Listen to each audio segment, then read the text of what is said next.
Selamat pagi, suster, Bapak Ibu, dan saudara sekalian yang saat ini berada di Gua Maria Taruangro, Wonosobo.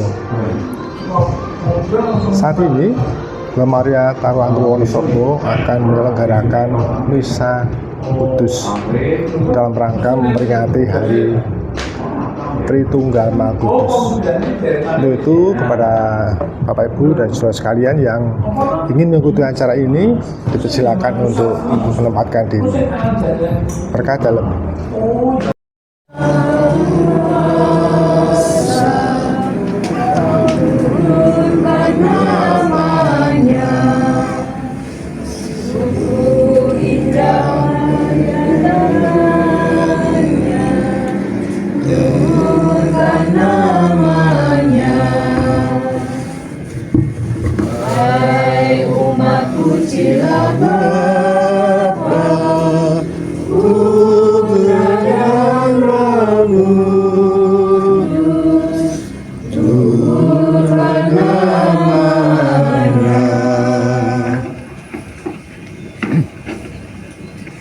Dalam nama Bapa dan Putera dan Roh Kudus.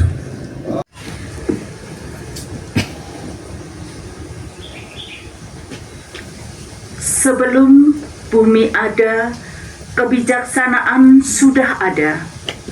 Bacaan dari Kitab Amsal. Inilah sabda kebijaksanaan Allah. Tuhan telah menciptakan aku sebagai permulaan pekerjaannya, sebagai perbuatannya yang pertama. Sudah pada zaman purbakala aku dibentuk. Pada mula pertama sebelum bumi ada. Sebelum samudra raya ada, aku telah lahir. Yakni sebelum ada sumber-sumber yang syarat dengan air. Sebelum gunung-gunung tertanam, aku telah ada. Dan lebih dahulu daripada bukit-bukit, aku telah lahir. Sebelum Tuhan membuat bumi dengan padang-padangnya, atau debu dataran yang pertama, ketika Ia mempersiapkan langit, aku ada di sana.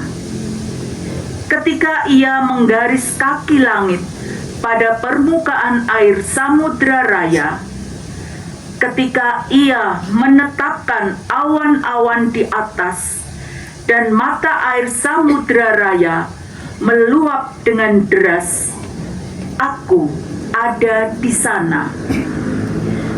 Ketika Ia menentukan batas kepada laut supaya air jangan melanggar titahnya, dan ketika Ia menetapkan dasar-dasar bumi, aku ada sertanya sebagai anak kesayangannya.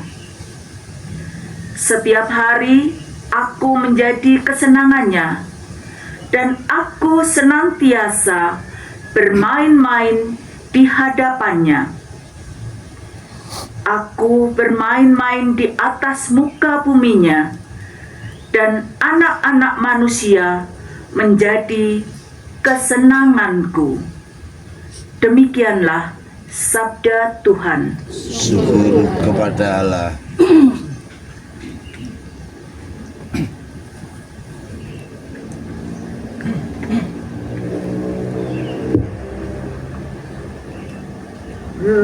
Betapa megah nama-Mu Tuhan di seluruh bumi.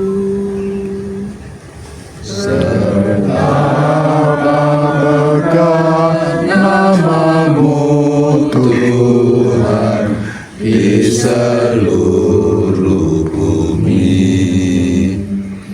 Jika aku melihat langit-Mu, buatan jari-Mu, bulan dan bintang-bintang yang engkau pasang. Apakah manusia sehingga engkau mengingatnya? Apakah anak manusia sehingga engkau mengindahkannya? Betapa megah namamu Tuhan di seluruh bumi. Kau ciptakan dia hampir setara dengan Allah. Kau mahkotai dengan kemuliaan dan semara. Kau beri dia kuasa atas buatan tanganmu. Segala-galanya telah kau tundukkan di bawah kakinya. Betapa megah namamu Tuhan di seluruh bumi.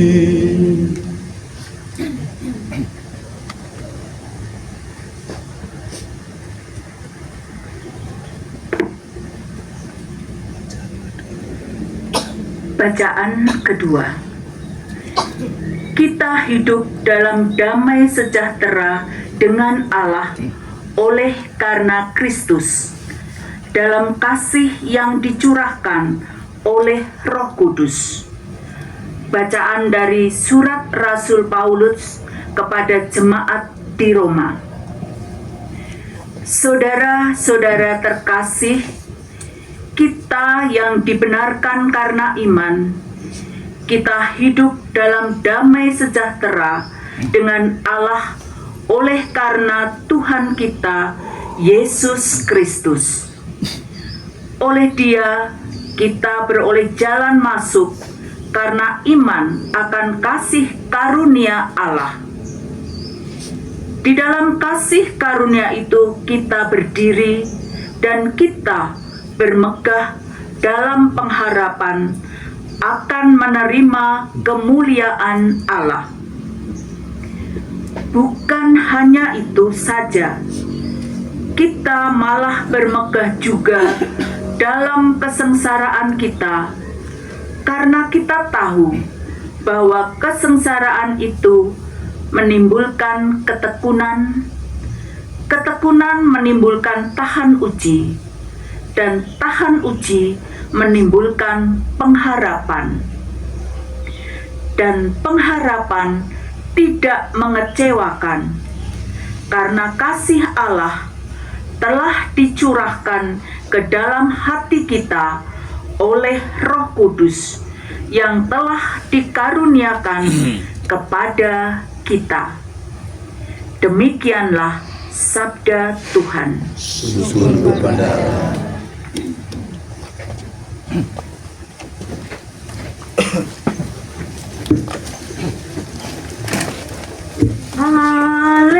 Haleluya, haleluya, haleluya. Haleluya, haleluya, haleluya. Kemuliaan kepada Bapa dan Putra dan Roh Kudus, kepada Allah yang ada sejak dahulu, kini dan sepanjang masa mendatang. Haleluya, haleluya, haleluya.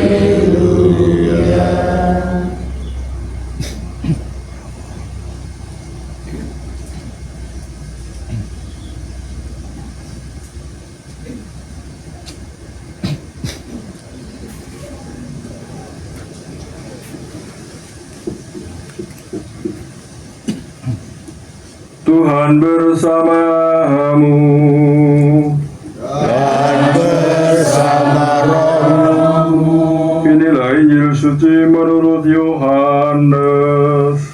Dimuliakanlah Tuhan.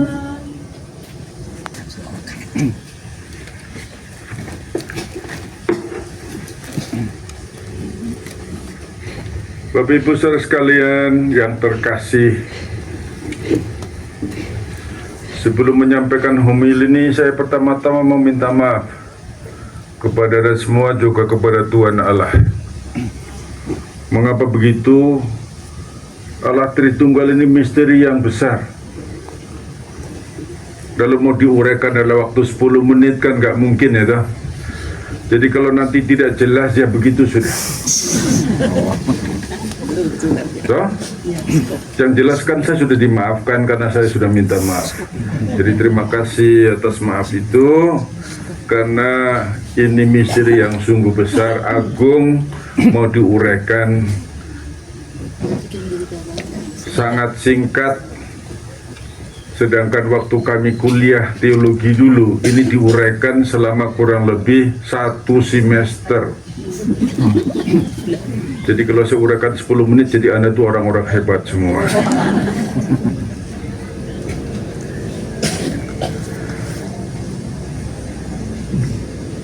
Pada tanggal 17 Agustus tahun lalu, untuk negara kita ada satu peristiwa sangat penting. Sebab pada waktu itu untuk pertama kalinya bendera duplikat dari bendera pusaka dikibarkan di IKN. Anda lihat di televisi? Anda lihat? Lihat gedung muka itu? Anda percaya? Percaya nggak?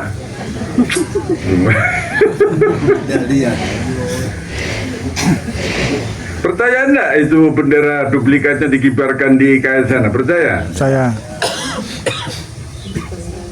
Lalu ada istana megah seperti kalong hitam menurut orang nyinyir kan gitu. Percaya enggak? Percaya, memang ada. Ini baru barang kelihatan aja udah nggak percaya. Presiden Jokowi tampil di situ ya, dengan segala upayanya untuk menunjukkan kepada dunia bahwa Indonesia punya istana megah, bukan warisan dari zaman dulu, tetapi dibangun oleh putra-putri bangsanya sendiri. Di tanah seluas kurang lebih 1.500 hektar. Ya, IKN, Ibu Kota Negara, dibangun di sana, dan sampai dengan hari ini kurang lebih ada 25.000 orang pekerja setiap hari non-stop. Jadi tiap hari itu ada 8.000 orang bekerja di situ, 8 jam siang malam. Selain dimunculkan di layar-layar televisi, waktu itu juga saya lihat di layar televisi. Tapi pemerintah menyatakan dengan resmi ya bahwa IKN itu ada. Gedung-gedung pemerintah, jalan-jalan dan lain-lain itu ada, sehingga berani ditayangkan lewat stasiun televisi yang ada di Indonesia, tetapi juga stasiun-stasiun televisi luar negeri, karena duta-duta dari negara-negara sahabat juga diundang pada hari istimewa itu. Ulang tahun Indonesia ke berapa tuh? 79.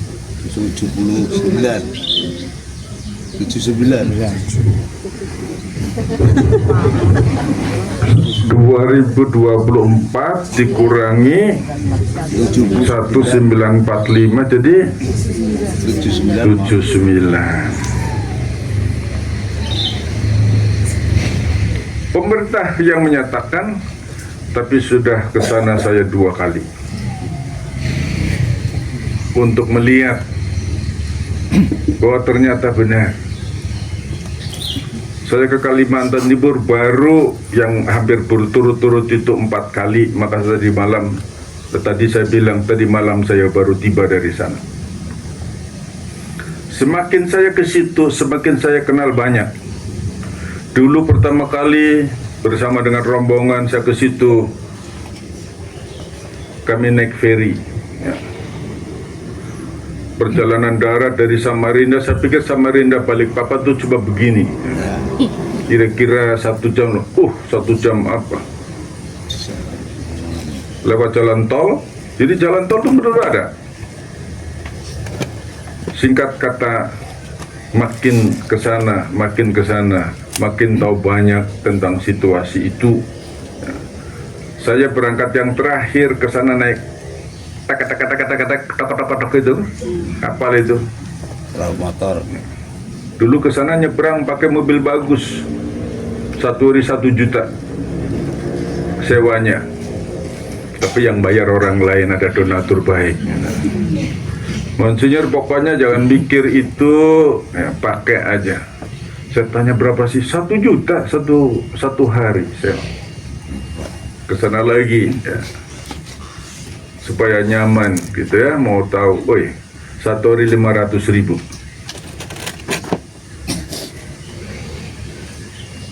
Belum nyebrangnya. Kemarin ini saya naik kodok gitu. Jadi orang miskin, ya, jadi orang biasa pakai baju biasa. Nyebrang ke sana berapa? 11.000.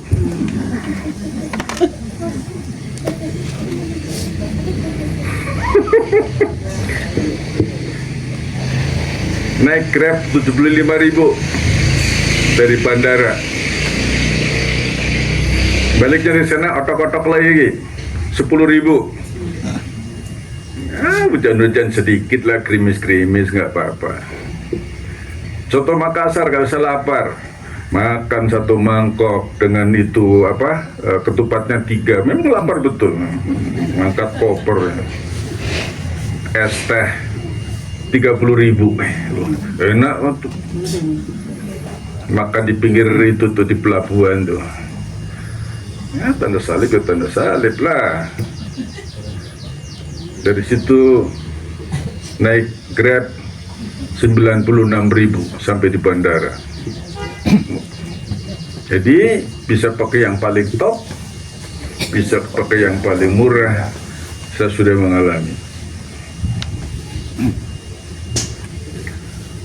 Lalu tempat-tempat untuk cari oleh-oleh, di situ. Termasuk durian montong 1 kilo 70.000. Di sebelah sana 60.000 dengan kulitnya. Nah. Misteri tentang IKN, ya, semakin dikunjungi, semakin banyak yang kita tahu. Kunjungan pertama malam hari, 8:30 malam, keliling-keliling cuma sedikit. Yang kedua kami sampai di situ jam 11 siang, jadi ada kesempatan jalan-jalan lebih jauh, masuk ke gedung-gedung bertingkat, ini, foto selfie.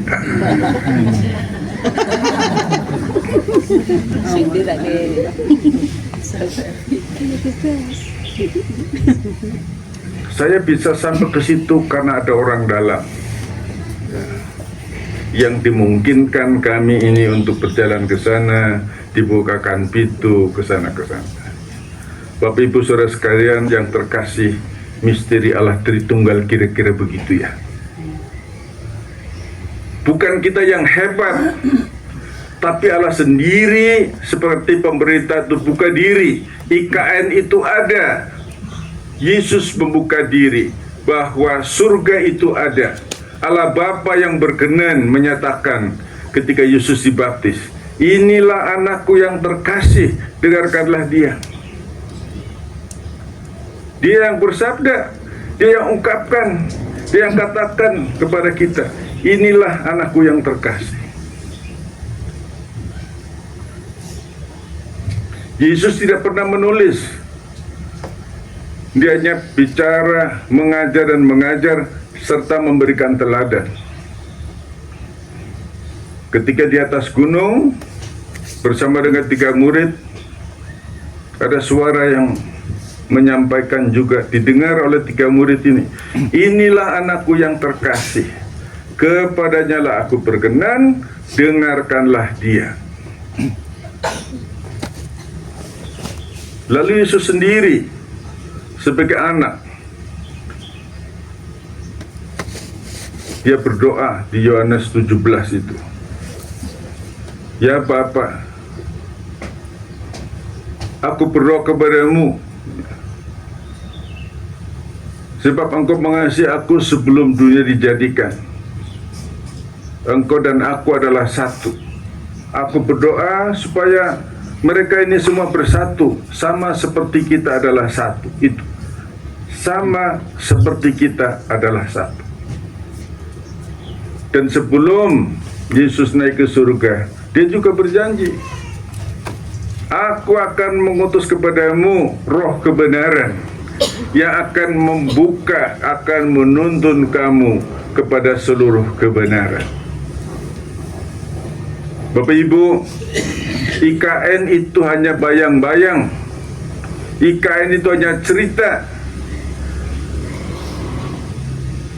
Ketika kita aja lewat televisi. Tapi saya bukan karena dengar dari televisi, saya sudah ke sana dan memang benar IKN itu ada. Rasul-rasul memberikan kepada kita kesaksian bahwa Bapa, Putra, dan Roh Kudus itu benar. Yohanes dalam Injilnya mengatakan, aku menuliskan semua ini, dan yang menuliskan itu memberikan kesaksian bahwa segala sesuatu yang tertulis ini adalah benar. Maka Bapa sebagai pencipta,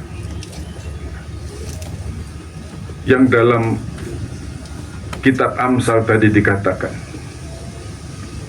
aku diciptakan sebelum segala sesuatunya ada, dan terakhir, aku adalah anak kesayangannya.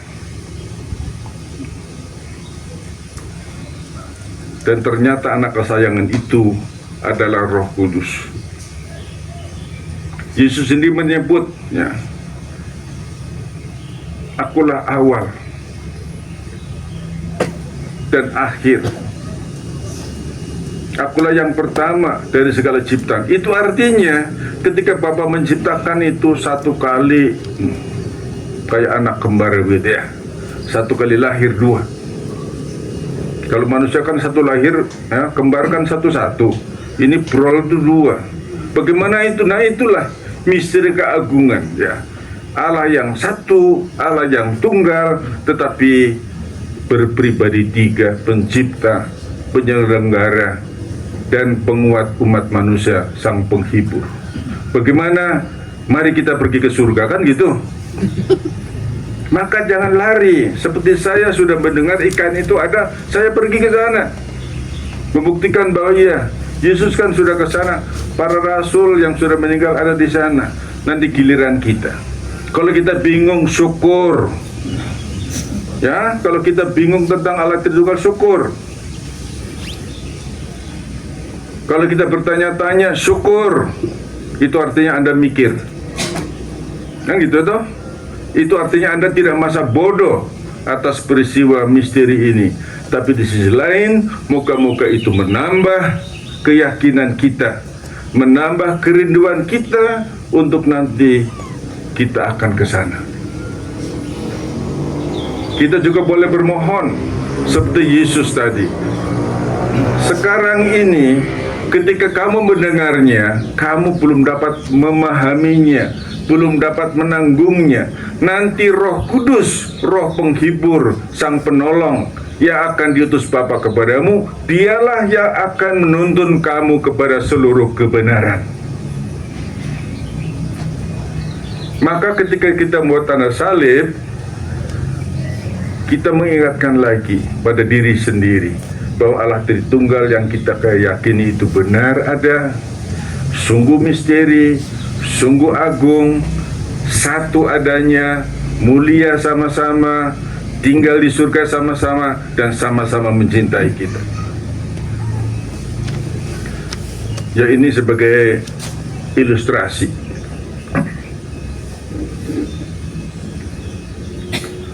Sekarang ini kan bisa komunikasi, kita berkomunikasi dengan orang lain lewat Zoom, ya. Paling tidak kalau tidak bisa lewat Zoom ya pakai HP yang nyambung-nyambung, video call. Murah. Satu di Jakarta, satu di Sukabumi, satu di Bandung, di Jogja, di Wonosobo, bisa pada jam yang sama muncul. Betul enggak? Wajah kita muncul di Sukabumi, di Jakarta, di Bogor, di Surabaya, di Purwokerto, di Sendangguwo, di pinggir, di pojok, di selatan, di utara, di mana-mana. Betul? Selamat malam bapak-bapak, selamat malam. Ayo bersama-sama. Sana saya mimpin, di sana tanda salib, itu kan? Nah, kalau kita dengan teknologi itu bisa membuat begitu, Tuhan Allah apa tidak lebih mampu begitu? Wajah Allah yang ditampilkan di sana, wajah Allah yang sama. Kekuatan Allah yang sama. Jadi, kalau manusia bisa membuat yang seperti itu, Allah pencipta, Allah pemelihara, terang dunia penebus, Allah Bapa juga penebus, Yesus Kristus juga hadirkan Allah Bapa, Roh Kudus juga hadirkan Allah Bapa. Bagaimana? Itulah sebuah misteri keagungan Tuhan yang Maha Kuasa. Sebab Roh Kudus tidak bisa mewakili dirinya sendiri. Dia dalam kesatuan Allah Tritunggal. Yesus juga tidak bisa bekerja sendiri. Dia juga dalam kesatuan Allah Tritunggal. Allah Bapa juga tidak bisa kerja sendiri. Dia selalu dalam kesatuan Allah Tritunggal. Karena mereka itu, tiga pribadi itu, satu dan tidak terpisahkan. Jelas mboten? Jelas mboten? Matur nuwun, kalau tidak jelas nanti Roh Kudus yang akan menjelaskan lebih. Ya kan saya sudah minta maaf tadi. Kuliah 6 bulan hanya 7 menit, 8 menit, ya. Jadi dengan permohonan maaf itu, marilah kita mohon Allah Tritunggal yang kita kasihi itu sungguh-sungguh lebih dulu mencintai kita.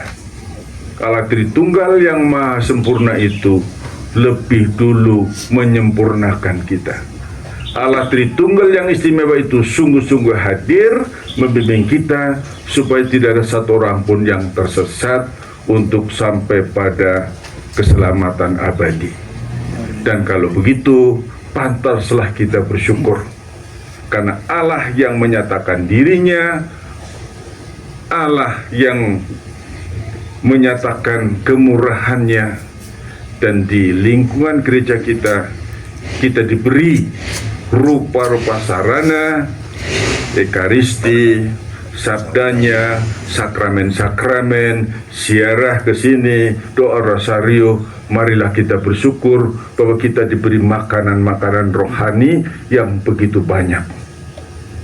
Pesan saya, jangan pergi, ya. Jangan pergi dari lingkungan ini. Ya, Romo anak saya kan itu jadi iya, nanti iya, sekarang dia sibuk-sibuk di sana, jadi ya pindah ke sana ya Romo, ya minta maaf. Sebelum itu terjadi, katakan ya, bahwa di dalam lingkungan ini rahmat begitu banyak. Kalau Anda sudah bangga pada gerejanya sendiri yang dicintai oleh Allah Tritunggal, tapi masih belum puas, ya, silakan pergi. Ya, saya ngomong terus terang ini. Kalau Anda sudah memahami betul-betul, ya, berusaha dengan tulus dan jujur dengan kekayaan itu, sudah mengalaminya sendiri, tapi masih tetap belum puas, silakan pergi. Tapi kalau belum memahami ekaristi anggot-anggotan, rosario nggak tahu, bapak kami putus-putus, salamar yang geradol-geradol, pergi, itu namanya kurang ajar. Ya toh? Baca kitab sucinya nggak pernah, doa umat nggak pernah, dengan jadi tukang parkir. masuk misa HP-nan terus, ngomong gereja Katolik nggak baik, pindah, kurang ajar itu namanya. Paham? Tapi kalau suruh jujur, doa rosario, ini bersiara 9 kali, gitu kan, matur Gusti Allah, saya ini sudah begini-begini kok tetap enggak ini ya, tetap ragu-ragu ya, kudalami imanku apa semua, bukan hanya 10 tahun tapi 30 tahun, aku belum puas, sekarang minta pamit. Hebat orang itu ya. Tapi kalau hanya separuh-separuh, tidak pernah ke gereja, tidak pernah sembahyang lingkungan, anggot-anggotan di gereja, main HP, terus pindah, merasa bahwa di sana lebih bagus, itu namanya kurang ajar, nggak sopan. Maka mari kita bercermin, ya, betulkah kepindahan itu karena tetap merasa tidak mendapatkan satu yang istimewa, atau karena kesalahan sendiri? Kalau karena kesalahan sendiri, mintalah maaf kepada Tuhan. Tapi kalau benar dengan jujur menemukan bahwa bukan di sini kuhormati, selamat jalan saudaraku, kudoakan engkau menemukan kebahagiaan yang sempurna di sana. Tapi sekali lagi Bapak Ibu, ini serius ya. Tantangan zaman sekarang, tawaran di sini, oh khotbahnya bagus, pakai band, pakai ini di gereja Katolik coba begitu-begitu. Band itu hanya satu. Ingat, di sini ada sakramen-sakramen 7. Ada devosi, ada rosario, ada sembah jujud, ada adorasi, ada ziarah dan lain-lain. Ada orang-orang kudus, ada sembahyang lingkungan, ada doa tobat, ada doa orang mati, banyak. Begitu ya. Minta maaf saya emosional nih. Karena banyak kali domba-domba itu macam khotbahnya Romo tuh, loh khotbah kan cuma satu. Kok datang ke gereja karena khotbah atau mau diundang oleh Tuhan Allah? Kalau hanya jajan saja ya, aduh. Gereja dianggap sebagai supermarket atau Indomaret, ini kan lalu menurunkan karunia-karunia yang hendak kita dapatkan. Jadi gereja itu bukan Indomaret, gereja ini bukan supermarket, tapi adalah undangan kasih Allah yang luar biasa kepada kita semua. Semoga pada pesta Allah Tritunggal Maha Kudus yang sangat sempurna itu, kita disegarkan kembali pada karunia kebesaran Allah yang menyatakan dirinya melalui kehidupan kita. Amin, amin, amin. Mari kita putranya dalam persatuan dengan Roh Kudus. Bagi gereja-gereja Kristus, ya Bapa, utuslah roh-Mu kepada umat yang mengimani Tritunggal Maha Kudus, agar mereka mampu menjadi tanda persatuan cinta kasih Bapa dan Putra dan Roh Kudus bagi kami. Kami mohon, Kabulkanlah doa kami ya Tuhan. bagi nusa dan bangsa, ya Bapa, semoga nusa dan bangsa kami yang mengimani Dikau sebagai Allah yang Maha Esa, Kau berkati dalam membangun negara yang adil dan makmur merata. Kami mohon, Kabulkanlah doa kami ya Tuhan. bagi yang miskin dan terlantar, ya Bapa, semoga kami dapat selalu dijiwai oleh cinta kasih-Mu yang sungguh agung bagi kami, sehingga sanggup memerhatikan kepentingan mereka yang miskin dan terlantar. Kami mohon, Kabulkanlah doa kami ya Tuhan. bagi paroki kami, ya Bapa, semoga umat di paroki kami membina persaudaraan dan persatuan dalam iman, sehingga makin banyak orang yang tertarik untuk mengenal dan bersatu dengan Dikau. Kami mohon. Kabulkanlah doa kami ya Tuhan. Berkatilah Tuhan para relawan pelita kasih yang hari ini merindukan untuk mendapatkan anugerah-Mu, berkat-Mu yang melimpah.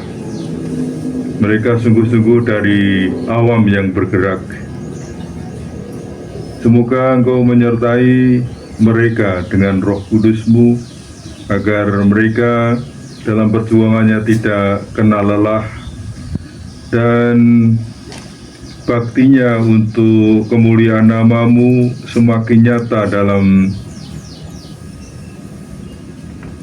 paut pelita kasih itu, agar Engkau dimuliakan dalam kehidupan mereka, dan gereja-Mu semakin berkembang karena penyertaan-Mu. Kami mohon. Kabulkanlah doa kami ya Tuhan. Marilah kita panjatkan ujub kita masing-masing dalam hati. Berkenan menguduskan dengan Roh-Mu persembahan ini yang kami bawa kepadamu, agar menjadi tubuh dan darah Putra-Mu Tuhan kami Yesus Kristus, yang mengendaki kami merayakan misteri ini.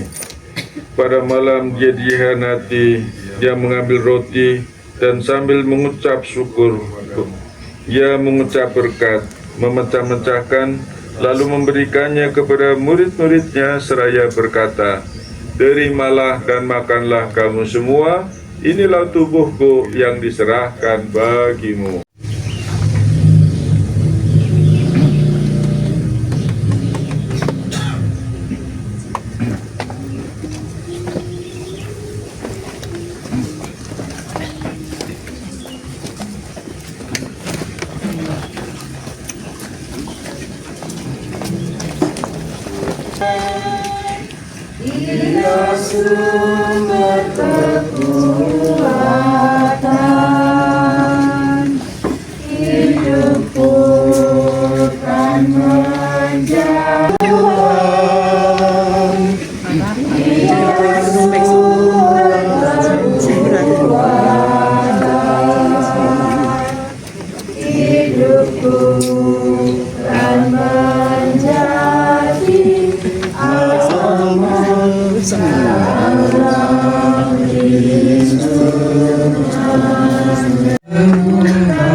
Allah Bapa di surga, curahkanlah Roh Putra-Mu ke dalam hati kami, agar kami tergerak untuk senantiasa berbagi kasih kepada sesama, seperti Kristus sendiri.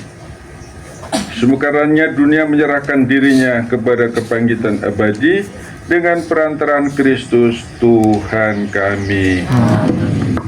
Silakan duduk dulu. Dari taro dan dari pojok, Bapak Ibu, Paulus telah memberkati kita, dan juga pada pesta Tritunggal Maha Kudus ini kita semua diberkati. Pada saudara kita yang baru muncul dari Ambarawa, membawa berkat juga bagi kita. Amin.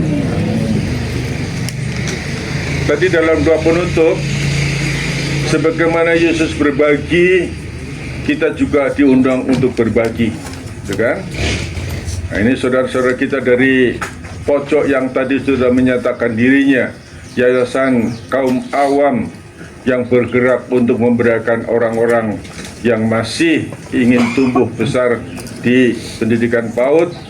Mari kita kucuri berkat berlimpah-limpah, gitu kan? Selain doa, tapi juga siapa yang mempunyai, silahkan juga turut berbagi ya, dengan sukacita.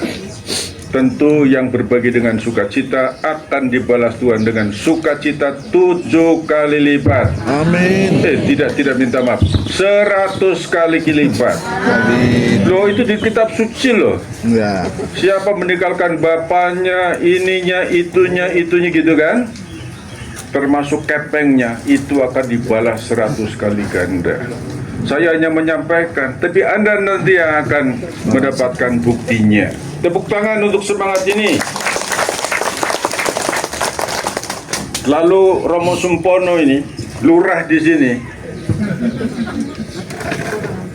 dia juga mau berbagi. Sudah begitu banyak orang yang datang ke sini mendapatkan kesembuhan, termasuk yang non Katolik. Ya, ini sakti ini, karena Tuhan yang bekerja. Hati Anda di sini berbunga-bunga, nambah berkat juga, kerap juga apa begini, dahsyat. Karena Tuhan Allah kita memang dahsyat, gitu. Maka berbagilah secara dahsyat, termasuk nanti makan bakso dahsyat di sana. Dari Semarang pasti belum sarapan toh? Belum ngopi toh? Di sini satu-satunya ada kopi gratis, kopi SS. Starbucks itu biasa di mana-mana ada, di Eropa juga ada. Di Jogja ada, tapi kopi SS itu hanya di sini. Rama foto.